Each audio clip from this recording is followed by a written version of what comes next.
Hello and welcome to my mid-2018 epic Blu-ray update. It's epic because this is kind of stuff I've bought over a period of I think 3 to 4 months, and there's 6 very distinct sections of this Blu-ray update. I was thinking of splitting them into 6 videos, but then I thought, what the hell, let's just do it all in one big massive video.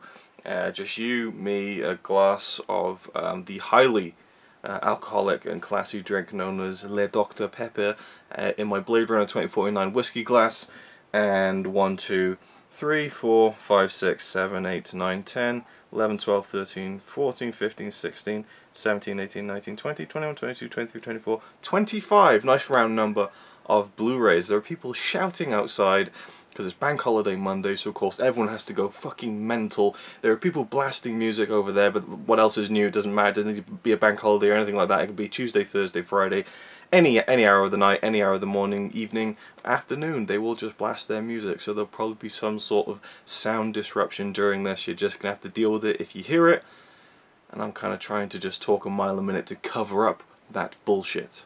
Anyway, so we have 6 distinct sections here, and let's get right into them. Which one shall I start with? The first one I have, in fact I'll preview them to you. We have Poundland pickups, which is kind of self-explanatory. We have director cleanup, which is an interesting one. We have animation obsession, which kind of speaks for itself as well. We have aching for Arrow, which probably explains itself too. More masters, some Masters of Cinema titles, and blow it all on box sets. I have a couple of box sets that were, you know, not cheap, shall we say. And I've been kind of culling the collection and stuff. This may look like, you know, someone who's, you know, a collector and very settled in and talking about the movies he's just bought, but all around me is just complete chaos. There are banana boxes all around me. Some of them are even holding up the Blu-rays right now because I'm in the process of packing a lot of this stuff up. But it is what it is. I'm going to try not to squeak the chair too much because it's a very squeaky chair. Oh, not too bad. And cheers. Let's do one take, shall we, and make this a very natural Blu-ray update. And I'll leave in all the sips of Dr. Pepper instead of the usual, you know, this one came from Criterion. So the first one will go with Poundland pickups. You know, it makes sense to kind of start with the shit. So we have 4 titles from Poundland. There was another one actually, which I'll get to in just a second. The first one is True Grit, which I've never seen. It's a remake from the Coen brothers, I believe. Pretty sure it's the Coen brothers. Yes, Joel and Ethan themselves.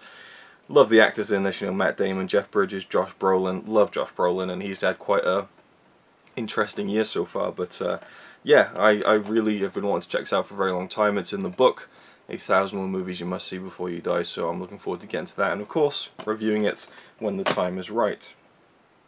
This one, now whenever I see a Blu-ray in Poundland and it's got the digital code with it, I say, oh, free movie, because you can sell the digital code for about 99p, and then you've pretty much just paid a penny for a Blu-ray.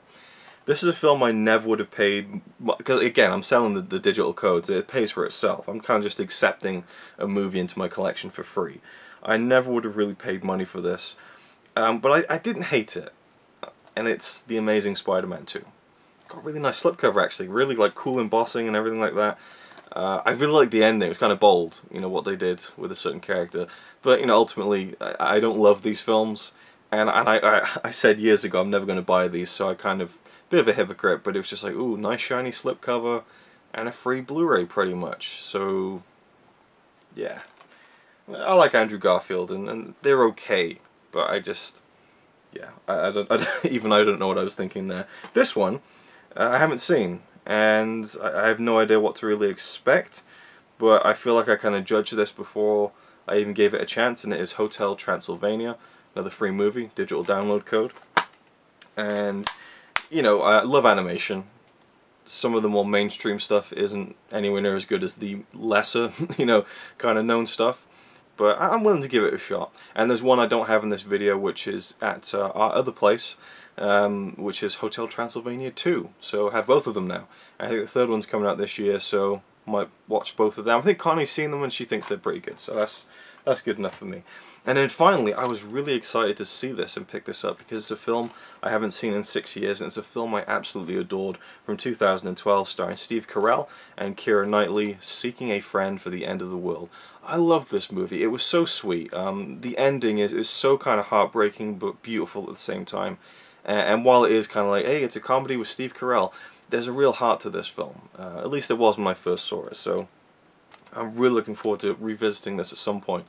Just really nice to have it in the collection for £1, and there's some good special features, outtakes and things like that. But yeah, I love this film. I'm really glad I spotted it and I thought, oh, I'm gonna buy that. That was cool. Most of the stuff you see in Poundland is just absolute dreck.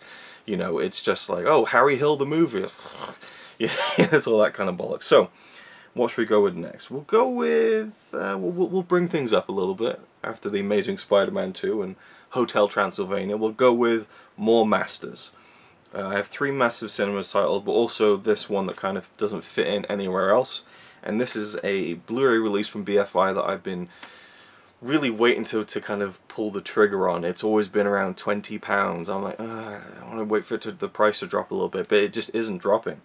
But recently I've kind of had the opportunity to frequent a little shop called FOP in London, and yeah, not a good thing, but the prices, they are a good thing, which is why it's not a good thing to go in there. But they had this for £15, which I thought, you know what, I don't want to risk this going out of print or anything, because this actually features 2 films, and I believe to buy these in America, you have to buy 2 separate Blu-rays that cost like $30 each, at least when I last checked, which is ridiculous. I thought, okay, I'll just buy it at £15, and I haven't watched it yet. I'm really looking forward to it. A film by Samuel Beckett, starring Buster Keaton. This is one of his, the focus might not be getting that actually, because I think I've changed the focus. Let me turn the, I'll turn the autofocus on, maybe that will, hopefully alleviate things. You'll leave that one in for free. This is a one-take video, film, starring, but let's see if it works. Let's see if I can get the, is the focus working? It seems like it is. I'm not too sure. Anyway, I think this was Buster Keaton's last film. I think it's like a short, kind of weird, abstract thing, obviously by Samuel Beckett, which is a whole interesting thing, you know, unto itself. But this also has Not Film, which is a video essay, a feature-length video essay that's over 2 hours long, which I've heard some pretty good things about. And this is, you know, restored and everything like that. There's boatloads of special features. I mean, there's more special features than there is a synopsis for the film. And you get, you know, a bunch of discs, and I think is it 2 Blu-rays or two DVDs? Okay, yeah, but yeah, 2 movies. The video essay was released in 2015. I mean, there's like downloadable MP3 recordings on the DVD and stuff. They've really put a lot of effort into this, but I haven't dived into it yet to really know much more about it. But I'm a huge Buster Keaton fan, and I'm interested in anything he did at any point in his career, no matter what it involves, basically. Now we move on to the massive cinema stuff, which I'm kind of excited about getting to when I have the time to. But these are kind of, you know, that they pulled a great trick here, Eureka. I think they've cottoned on now that when they release something with a limited slipcover, or O-ring as they call it, surely the case must be that it's selling out quicker than their regular releases. So they're doing these limited print runs of the slipcovers. So what can I say? It's worked on me, because I've gone, oh, I need to get that before it, you know, goes out of print. Just a bit of cardboard. What is wrong with this? Well, wrong with me? You know, not to presume anyone else is, you know, kind of easily manipulated into parting with their hard-earned cash for a bit of cardboard wrapped around their Blu-ray that really doesn't make that much difference except make it look a little bit nicer. We have from Kiyoshi Kurosawa, Cure, which I think Graham from Man vs. Film recently watched and really enjoyed. Don't know anything about this. I haven't delved into any of Kurosawa's films that aren't Tokyo Sonata, which is one of the first films released in the Massive Cinema Collection, which is more for just a straight family drama. I know that he's more well known for, you know, J-horror, basically. I think he is. Horror films. And I have one on the shelf with Pulse, I think, is one of his. So, yeah, I'm looking forward to seeing a different kind of Kiyoshi Kurosawa film. There's another one as well, I think, in the collection. Creepy? Was that Kiyoshi Kurosawa? I'm not too sure. Either way. Very nice slipcover. Couple of special features here and there. There's a new interview with Kiyoshi Kurosawa himself, which is nice to see. But yeah, from 1997, Cure. This one I'm probably more excited about than the three I have here, just because of the content, the quantity of the content. And I don't know how the hell I'm going to pronounce this, but it is Early How Xiao Xian. Yeah, I don't know. Are the H's silent? I'm not too sure. But this is a 3-film mini box set. So it's the early films from this filmmaker from 1980 to 1983. The films are Cute Girl, the Green Grass of Home, and The Boys from Feng Kuei. So we have new restorations of all 3 films in 1080p across 2 Blu-ray discs, some video essays on all 3 films, and a 32-page booklet.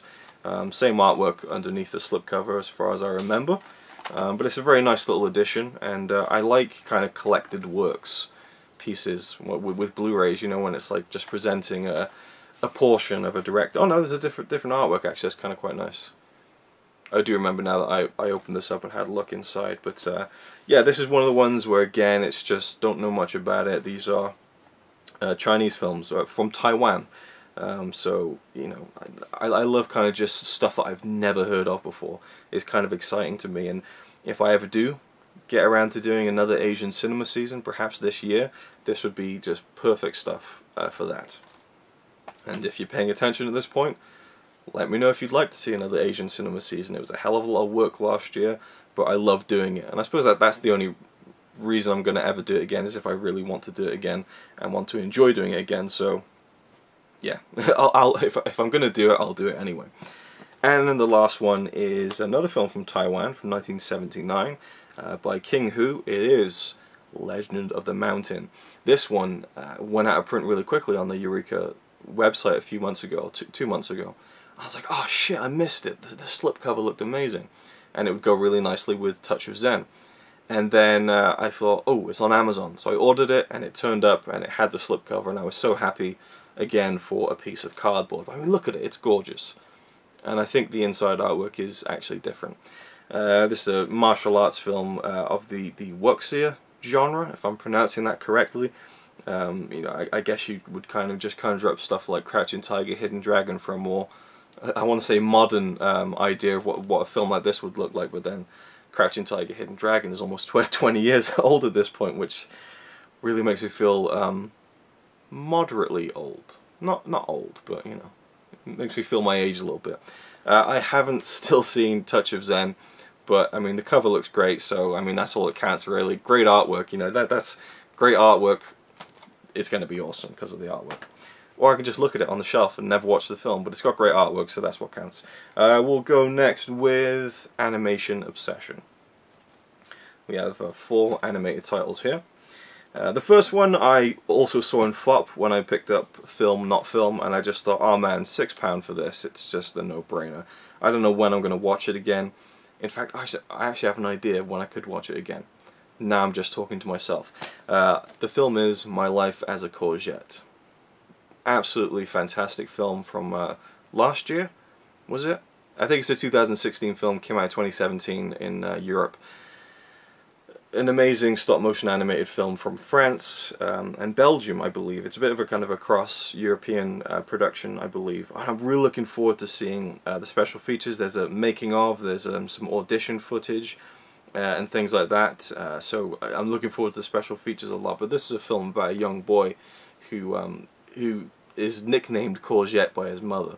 And there's a bad thing that happens to him. He has to go to a home for kids whose parents have kind of gone off the rails. And, you know, as you would expect, he kind of meets kids who've gone through similar traumas, and they form a great bond. You know, in that sense it's predictable, but what I couldn't predict was how emotionally powerful a film with little bits of clay would make me feel. You know, there's such a, what would the term that I could use? There's such an efficient power to this film, because it's only like an hour long. What's the running time? 67 minutes. And it's so efficient with what it does. Incredible film. £6 is an absolute steal for that, and I highly recommend it for anyone who hasn't seen it. Excuse me. And then this one was a bit of a surprise, because it's an anime. Is it anime limited release? I think all the anime. I'm not too sure. but it's, you know, they've released some great editions that I have quite a few of in my collection, and this was also £6, and it is A Letter to Momo, which I think I heard of from Touch of Film. Maybe, don't quote me on that. Maybe he can corroborate that down below. So I've heard of it, don't really know anything about it, but it's this nice hefty kind of special edition, and comes with a slipcover and gorgeous artwork here in the hardback. Insides, I think there's some art cards and a fold-out digipack. So again, going in for the packaging. Cool artwork. Let's buy it. But you know, I'm a huge fan of anime, and you know, more often than not, it's hit than miss for me. So definitely worth the gamble at £6 and a nice collector's edition. They had the regular Blu-ray for the same price, so I thought, is there an error here? I don't know. I'm gonna go for it anyway. So I picked it up. Hopefully I'll like it. And again, this could be another contender for Asian Cinema Season 2018 potentially. Now these two, I'm really kind of happy about. The first one, I got 2 Studio Ghibli titles, which almost completes my entire Studio Ghibli collection. Tales from Earthsea. I have never seen this with a slipcover, ever. And I was so happy to see that it had one. I got this in Cardiff actually, and it's one of those ones that was always without a slipcover, so I'm guessing it was like an early release. Maybe they've reprinted it or something, but it's not a film I'm particularly like excited to see, because everyone kind of agrees that this is the worst Studio Ghibli film by Hayao Miyazaki's son Goro, and I think it adapts a series of books, yes, by Ursula K. Le Guin, if I pronounce that right. So this is, I guess, trying to adapt a larger story perhaps, and maybe it's not quite as successful, I really don't know. But anyone I've kind of seen talk about the film or just rate it on Letterboxd, it seems to be very in the middle to not that good. So it is what it is, but it's nice to get the slipcover. Again, that's what it all comes down to, isn't it? It's fucking slipcovers. Ridiculous. And this one is... I want to say this is a really frivolous, pointless purchase, but it isn't, because I have like 3 copies of The Force Awakens. I have like 3 copies of The Dark Knight Rises, and the on-disc content is all the same. So that probably takes the top spot for like the most worthless double, triple dipping. But this actually has, I think, 2 things that isn't on the edition I already own. And it is Porco Rosso, my favorite animated film of all time, and a film I have in the original Japanese Blu-ray release, which is one of my most prized possessions. And it's a fantastic Blu-ray, but it doesn't have the making of the English dub, which is like an 8-minute featurette. But it's a featurette that I really enjoy. Like, I've watched it many times, and seeing Michael Keaton talking about voicing Porco Rosso and so on. It's just a film I love so much, and it is actually a film that I watched the English version of, so I really wanted to just own the making of the English language. It's so bad to kind of, that's the reason I wanted to buy this. But also, I value my Japanese Blu-ray disc of it so much that I kind of just like, I'll just watch this Blu-ray, you know, and when I really want to sit down and enjoy the film, I'll pop in the Japanese disc, which is slightly superior to any of the other ones around the world. So this is just like a good one to just throw on and not really care too much about. I don't know. Maybe you don't understand that. Maybe I don't even understand that, but it's one of my favorite films of all time, let alone animated. So, oh god, awful tagline on the front: Porco Rosso, a pig's got to fly. Oof, oof. But great film, though. Absolutely fantastic film. So fun, so adventurous, and with a surprising amount of emotion underneath the surface that's kind of brewing there. And and the score is just sublime. It's an incredible film. I think it really gets underrated. But again, I recognize it's a film that I love just because it just ticks all those boxes, you know. I don't think it's a masterpiece or anything, but just everything about it is just always working for me. Right, so move on to another section. We'll go with Aching for Arrow, shall we? I know a lot of people like Arrow Video. We have 5 Arrow Video titles here as part of the 5 for 30 deal that HMV are always running, but they kind of add in different sections every now and then, and they occasionally have the Arrow Video stuff in the 5 for 30 deal. I'm going to take a sip of my Dr. Pepper now. That's much needed. Okay, so the first one actually was sent to me by Graham from Man vs. Film. Thanks again, I really appreciate it. He had a second copy of this, a duplicate, because he just buys so many Blu-rays. No, I'm not quite entirely sure if he even knows why he had a duplicate copy of this, but it's one that I've always had my eye on, and it is Terry Gilliam's Time Bandits. Looks like a lot of fun. I love Terry Gilliam, even though I've only seen a couple of his films, really. But I just love his approach, and the kind of the abstract, absurdist kind of approach that he takes with some of his films. But again, I'm very unversed in Gilliam's filmography, so this is one I'm really. There's an interesting cast in this too, like Michael Palin, Sean Connery. That's one. Obviously John Cleese, Jim Broadbent. That's an interesting one. Oh, it was actually written by Michael Palin. Very interesting. So we have quite a Monty Python influence there, as you would expect. But it's just one that, I mean, the cover art alone is just stunning, and just evokes it. That reminds me of like going to video stores when I was a kid and just being entranced by the cover art. You know. We kind of joke, I kind of joke at least, about great cover, love that art, we love the colouring, you know, the Blu-ray Dan effect, but there is something to be said for it at times, I think, and so yeah, this one's got a boatload of special features, so yeah, Time Bandits. Now we have the 5 for 30 stuff. Actually, this one is an Arrow video, but it looks very nice nonetheless, and it is Sorcerer. It seems to be one of those films, like, it's like, oh, you know, really difficult film to shoot on location, likened to, you know, like Fitzcarraldo and films like that. So I'm always intrigued by movies like that where directors really push the boundaries of like filming on location and doing things that are really sketchy. But apart from that, I know nothing about it. But it's got a really nice slipcover. I didn't even say that ironically. I really meant that. I don't know if it's worse that I really meant that. There's a 74-minute discussion with William Friedkin and Nicholas Winding Refn on the Blu-ray. That seems to be it, a lone special feature. I'm not sure if this is some sort of restoration for the 40th anniversary. It is the 40th anniversary edition. But yeah, starring Roy Scheider, who I love, and you know, I'm intrigued to see more Friedkin stuff, because I think that he's a great director, and I have enjoyed many a film by that director. I'm trying to push the Blu-ray out to see if there's any different artwork underneath, but it doesn't seem like it wants to come out. Nope, it's stuck there, so maybe there's some special artwork under there, maybe there isn't, but we're not going to run this video dead just to see another image from the movie. As with anything, if you've seen the film and I haven't seen the film, leave your thoughts down below, like, you know, hey, prioritize that one when you get the time. I'd like to hear it. This one, a film by John Frankenheimer, Ronin. This is one I kept seeing in the video store growing up, and to kind of link that back to the story. And I was always intrigued by it just because of the front cover. I think it had that image of De Niro with the gun. Or maybe it was the Jean Reno, perhaps, on the cover. I just remember someone like that with a gun. I was like, oh, that looks interesting. What really draws me to this is just it being a 90s action movie. I love 90s action. Is it from the 90s? No, it's not. 1980. Well, it's close enough. 1988. You know, that period, you know, late 80s, early to mid 90s action movies, there's something about them that is just so much fun.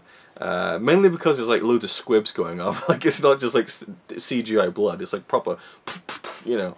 And maybe that this film is nothing like that, but it looks like, you know, a kind of action film. And, you know, on a rain-swept night in Paris, Robert De Niro, Jean Reno, I'm sold. You know, I'm really... I love both those guys in some of the films they've done, like Leon, of course, De Niro, too many films to count, but special features on this one. Oh, You Talking to Me, a 1994 appreciation of Robert De Niro by filmmaker Quentin Tarantino. That seems like worth the price of admission alone.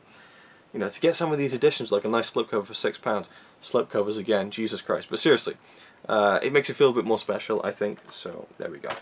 Another one with the slipcover is a film that again is from the late 80s, 1988 again, and it's one I've always been aware of, and we kind of get into a little bit of a Monty Python theme reconnecting back here. This stars Michael Palin and John Cleese, but also Jamie Lee Curtis and Kevin Kline, A Fish Called Wanda.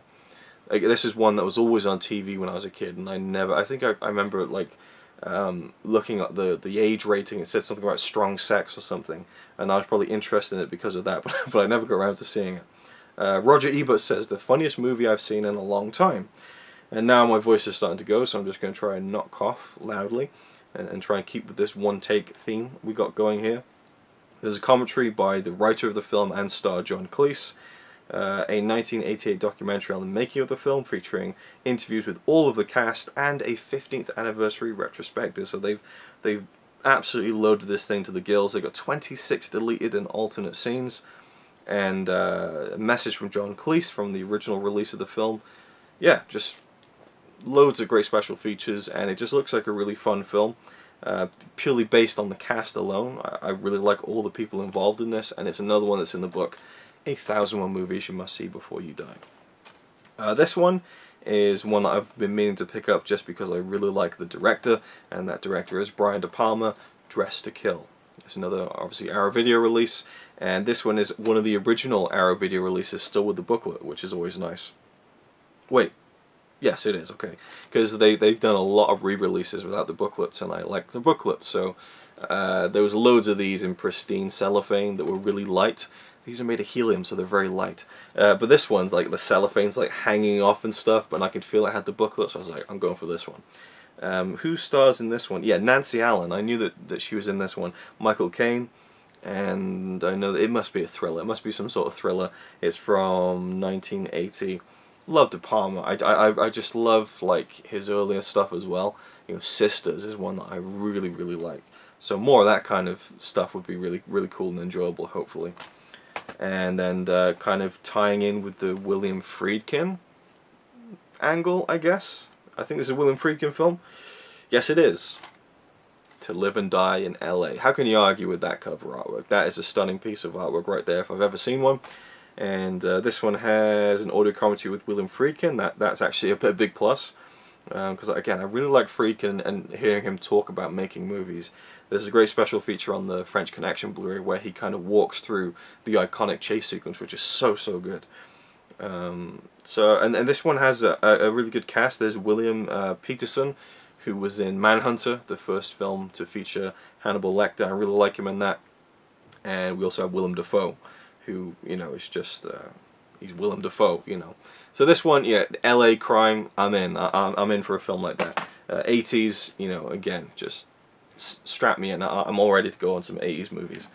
Now we have 5 more films from the 5 for 30 deal, and this is director. What did I call it? I had a quasi-catchy name for this section. Director Cleanup. That's what it is. Okay, so we have 2 films here by PTA, good old Paul Thomas Anderson, whose most recent film, Phantom Thread, kind of just knocked me dead. I loved Phantom Thread so much. I'm really looking forward to rewatching that this year, actually, which is rare for me to watch a film like that more than once. You know, a film that isn't a big, you know, shiny lights blockbuster movie. So I picked up a film of his that I have loved ever since I first saw it when I was a teen, and that is Magnolia. Just such a unique film, you know, and I can't wait to show this to Connie to talk about it in the Epic Film Challenge too. Yes, this one has Magnolia Video Diary, which covers the blossoming of a modern-day masterwork. I don't know if they should call it a modern-day masterwork on the actual release of the film, but it's like if it's what I hope it is, because I have the DVD, and it's this like really extensive behind-the-scenes documentary, which I loved watching and poring over when I was younger. So I'm hoping that they ported that over to the Blu-ray, and that's what it is. I have a feeling that must be what it is. And a couple of other little bits and pieces, but that's kind of the main thing there. So, you know, Tom Cruise is great in this, but I mean, it's such an ensemble, and I'm just thinking of some of those key scenes again, and really looking forward to watching them again. So that was one just to pick up and watch again in the best possible quality, and not just watch the DVD. And then also we have a film I've owned before, and I think I sold it, and Sean Blackford. By any chance, if you're watching this, finally got it again. When I'll watch it, I don't know. He's been bugging me to, well, not bugging me, he's been good-naturedly pushing me to watch this film for about, I don't know, 6-7 years probably. And now that I've seen Phantom Thread, now that I've seen a Daniel Day-Lewis movie, There Will Be Blood. Really excited about seeing this one. A couple of special features, the making of, trailers, and oh, there's also a silent movie on here. The Story of Petroleum, an oil documentary from the silent era, which probably isn't going to be as interesting as, say, a Buster Keaton movie, but, you know, that's cool. I like that. And it's one of those films that gets quoted a lot and gets talked about a lot as one of those, like, modern-day masterpieces, so very much looking forward to checking that one out. The other three are part of my David Lynch directed cleanup, I guess you could say. Should we try and go chronologically with this one? I think yes, we will. So, first up we have Dune. Another film I saw when I saw this when I was a kid. My dad loves this film, so he showed it to me when I was very young, and it was a bit too dark for me. Not like scary, but just like a bit too deep and intense, and I didn't quite get it. So I watched it again when I was a teenager, about 15 I think, and I got a little bit more out of it, but not too much. So it's one I'm intensely looking forward to revisiting at some point, especially because now I'm such a huge fan of Twin Peaks, and by extension now a big fan of Kyle MacLachlan, who plays in the lead of this film. And also, you know, just it's a big science fiction movie, and I don't really remember much of it at all. Oh, Sean Young's in this, I didn't know that. Patrick Stewart, I didn't know he was in this either. So, Max von Sydow, I didn't know he was in this. So this is, I remembered Sting. I definitely remembered that Sting was in this. And then the ending with the chest and the, okay. So this has Impressions of Dune documentary, another documentary, but I don't know if this is one of those things where there was like, oh, Lynch's original cut was removed or something. I vaguely remember reading something about that, or maybe it's just kind of a mythical thing that never happened or was never released, but this is 138 minutes, so there we go. Dune, looking forward to getting back to that one. And I want to do kind of a Lynch fest, where I talk about all of his films that I haven't seen and that I have seen. I want to do like a series on his films if I get the time to, and if people would be interested in it. Again, even if people aren't, I'm going to do it. If I want to do it, I'll do it. But anyway. Then we have Wild at Heart, which I always like confuse or kind of merge in my mind with Leaving Las Vegas for some reason. And maybe you can kind of get that with the cover there with Nicolas Cage. So we have Nicolas Cage and Laura Dern. Willem Dafoe again, he seems to crop up in everything. Oh my god, Crispin Glover is in this film. Crispin Glover in a David Lynch film. That couldn't be more perfect, I don't think. Harry Dean Stanton, Isabella Rossellini. Wow, this is a great cast. So, know nothing about it, and that's just the way I like it. This has 2 short films from 1970 and 1995. Very cool. And also 8 episodes of Dumbland, absurd comedy. I think that's something Lynch did himself, so more kind of David Lynch stuff on the special features. I'm all about that. And then finally we have his most recent feature film, I think, which has another interesting cast. Laura Dern again, Jeremy Irons, Justin Theroux. We have Inland Empire, which was shot on video, so I'm really intrigued to see if the Blu-ray even is worth it, but also just to see how he makes a film not on film, I suppose. I know at this point in his career he kind of rejected the idea of ever working with film again, which is interesting to me. This one has an interview, a conversation with David Lynch, a masterclass with David Lynch, and another interview. So yeah, I'm intrigued to check this one out. Oh, William H. Macy is also in this. And it's 3 hours long as well, so I don't know when I'll get the time to watch this. But again, hopefully I'll be able to put together some kind of Lynch fest. That'll be kind of cool. And finally we end with blowing it all on box sets. I have 2 box sets here.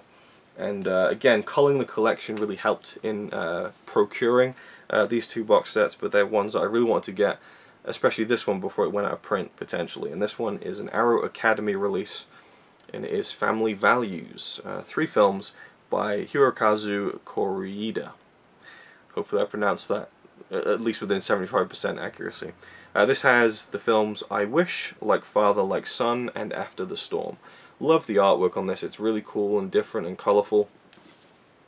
And the special features, I think, I remember kind of looking at them and thinking, wow, these seem very, very good. So we have a nice booklet here, as you would expect, with a nice big box set.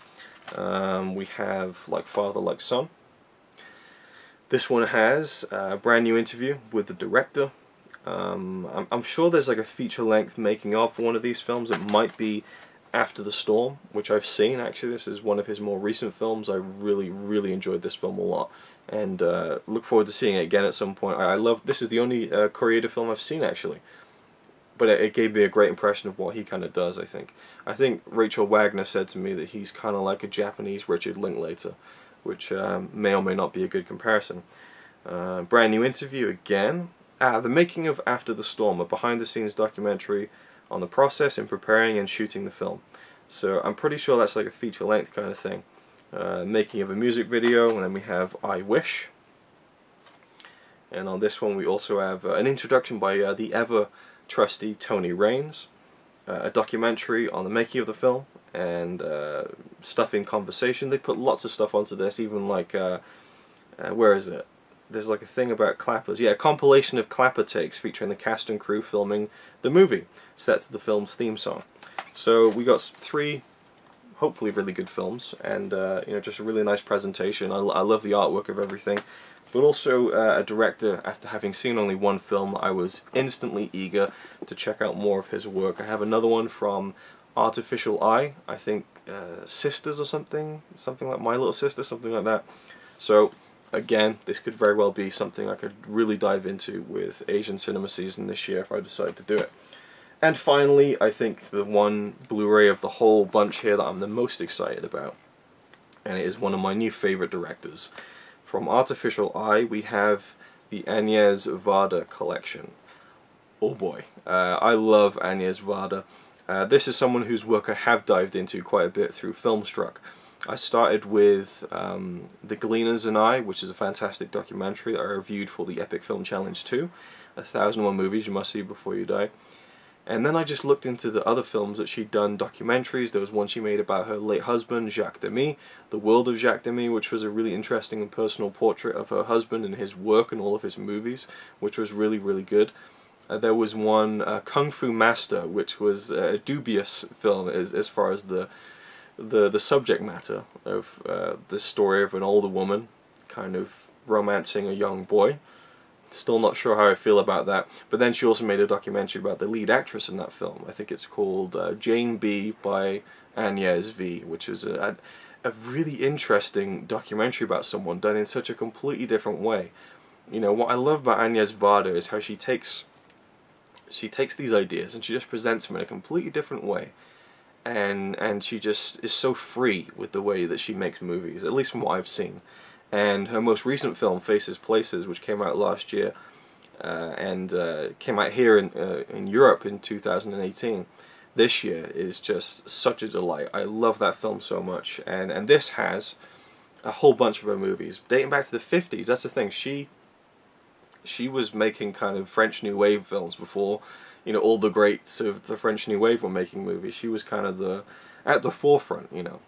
She directed from 1955, Le Pointe Court, her directorial debut from 1962, Cleo from 5 to 7, Lee Bon Here from 1965, I don't even know how to pronounce that one. There's another film from 1977, Vagabond from 1985, Jacquot de Nantes from 1991, The Gleaners and I, which also has a follow-up documentary on the Blu-ray, which I'm really looking forward to checking out. I haven't seen it. And finally, from 2008, The Beaches of Agnes, one of her more recent documentaries, I think kind of just looking back on her life a little bit. This has over 6 hours of special features, including interviews, featurettes, and short films. So I think that's 8 feature films there. There's a really thick booklet, which is really, really nice. I'm not going to go into it all. And I love the inner packaging. It's really, really nice. And there's tons of like short films and extras there. I think I kind of counted it up, and I think there's something like maybe 12 or 13 films if you count all the other little mini documentaries. And when you put the booklet and the 2 digipacks together, they form an image, which is really nice. This is one of those releases that no one was talking about it when it came out, and no one was posting images of it, and I saw it in HMV and thought, Jesus, that's expensive, and thought, right, what don't I want in my collection so I can afford this? And I'm so happy I have it, and I'm just waiting for the right moment to completely do a deep dive into it and check out all these no doubt incredible films. I know I'm going to love them because I love everything else I've seen from her, so really excited about that one. And there we go. Managed to do it in under 40 minutes, at least, of the recording right here, so I'll leave it there. Thanks for watching, I hope you enjoyed. Again, leave any thoughts down below of any of the films I've talked about. And I guess that about rounds it up. Another little sip of Dr. Pepper and we can all go home. I guess I've already said thanks for watching, and I'll see you in the next one, so there we go. Goodbye. He's alright by me. Apart from the fact he throws cans of Carlin into a tree. Yeah, he's really cool. Yeah, he's really cool. But he's not quite as cool as you, 'cause